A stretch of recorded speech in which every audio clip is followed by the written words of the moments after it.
In the late 1970s, the United States Congress officially reopened the investigation into the murder of President John F. Kennedy. To do this, they formed the House Select Committee on Assassinations, issuing a wave of new subpoenas to gather evidence. But almost as soon as those hearing notices were drafted, an anomaly appeared in the data. High-profile mafia bosses and seasoned hitmen began dropping dead in highly orchestrated executions. To understand why these specific gangsters were suddenly in the crosshairs, we have to look back at their history with the intelligence community.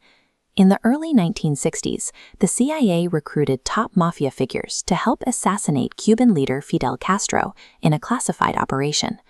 According to several insiders, that exact same anti-Castro plot backfired and was redirected at President Kennedy in Dallas. Now, over a decade later, the government's aggressive push to uncover the truth of that alliance triggered a life-or-death crisis for the criminal underworld. The mob had to silence its own people before they could take the stand. The catalyst for this sudden purge was a specific legal mechanism enacted by Congress in the 1970s, new immunity laws. This diagram illustrates exactly how this legal trap functioned. By officially granting a witness immunity from prosecution, the government legally stripped them of their Fifth Amendment right against self-incrimination. They could no longer refuse to answer questions. They either had to talk or rot in federal prison for contempt. This maneuver caused absolute panic within the mafia. The organization realized their top bosses could no longer sit in front of a microphone and simply plead the Fifth. If asked under oath about their secret work with the CIA, they were legally compelled to answer. By attempting to legally corner these witnesses into confessing, Congress accidentally transformed the criminal underworld's most powerful men into immediate walking liabilities to the organization. The first major target was Sam the Man Giancana, the ruthless boss of the Chicago outfit.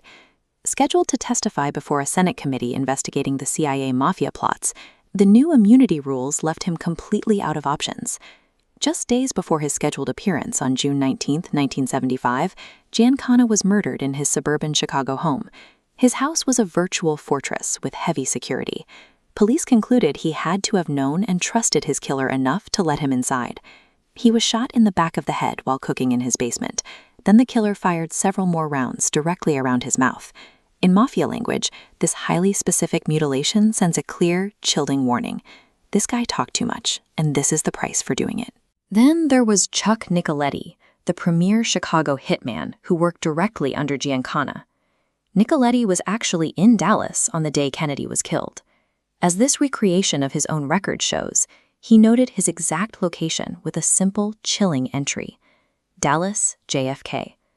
Just as the House Select Committee prepared to call Nicoletti to testify about his physical presence at the assassination, he was brutally murdered.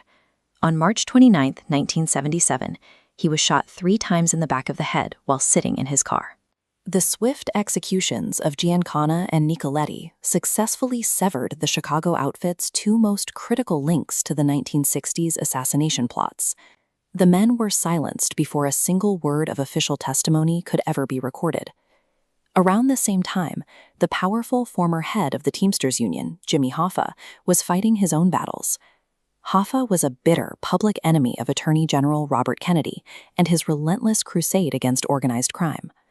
By 1975, Hoffa was desperately trying to claw his way back to the top of the Union, explicitly threatening to expose secrets if denied mob support. According to the deathbed confession of his close friend and hitman, Frank Sheeran, Hoffa had actually implored mafia bosses Carlos Marcello and Santo Trafficante to eliminate President Kennedy as a direct method to stop Bobby Kennedy's investigations. Hoffa made a fatal mistake in late July 1975. He was lured to a fake meeting at a restaurant just outside Detroit, thinking he was going to broker peace with mob leaders. Believing he was safe, he got into a car with men he trusted, only to be driven to a nearby house where he was shot twice in the back of the head by Frank Sheeran. His body was quickly cremated by a cleanup crew, leaving absolutely no physical trace behind. Next was Johnny Roselli. As you can see in this photograph, Roselli was a polished Hollywood-style mobster. He served as the crucial liaison connecting the CIA to the Chicago and Florida mafias during the anti-Castro plots. And unlike the others, Roselli had already begun testifying to a Senate committee, revealing that Florida associates were involved in the Kennedy assassination. The House Select Committee wanted to hear more from him, but in late July 1976, days after dining with Santo Trafficante, Roselli completely vanished. A few weeks later, a 55-gallon oil drum wrapped in heady chains bobbed to the surface off the coast of Florida. Inside was Johnny Roselli. He had been strangled, shot, and his legs had been sawn off to fit inside. Standard gangland executions leave a body in the street to send a message. The complete destruction and concealment of Hoffa and Roselli served a different purpose. It was a deliberate strategy to totally erase the physical network connecting the intelligence community to the mob. Let's look at the timeline. This graphic maps out the exact dates the congressional subpoenas and hearing notices were issued throughout the late 1970s. Now, watch what happens when we plot the deaths of Giancana, Nicoletti, Hoffa, and Roselli against this schedule. 4 distinct, highly lethal events line up exactly with the moments their testimony was demanded. The sheer mathematical probability of these 4 specific, crucial witnesses meeting incredibly violent ends at these precise times purely by chance is virtually zero. The data shows this was no coincidence.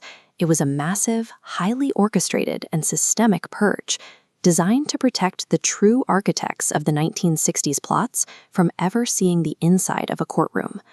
Congress built the immunity rules to force the truth out into the light, but by legally trapping the mob's most dangerous men, that very same mechanism ultimately guaranteed that the darkest secrets of the Kennedy assassination would remain buried forever.